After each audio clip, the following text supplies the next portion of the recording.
Cum ziceai că te cheamă? Mo. Era Monica. Ia uite. Filme și muzică cât vreți. Alegeți voi ce vă place.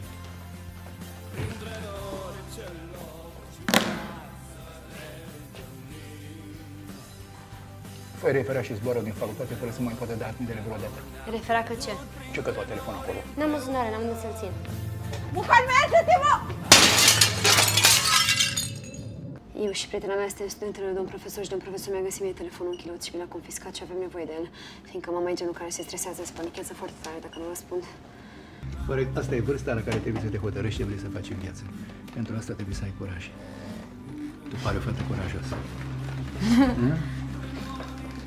Ce ți-ar plăcea să faci? Gândește-te bine. Gândește-te bine. Timpul trece, dracului te repede și te trezești că n-ai făcut nimic nici ce-ți place.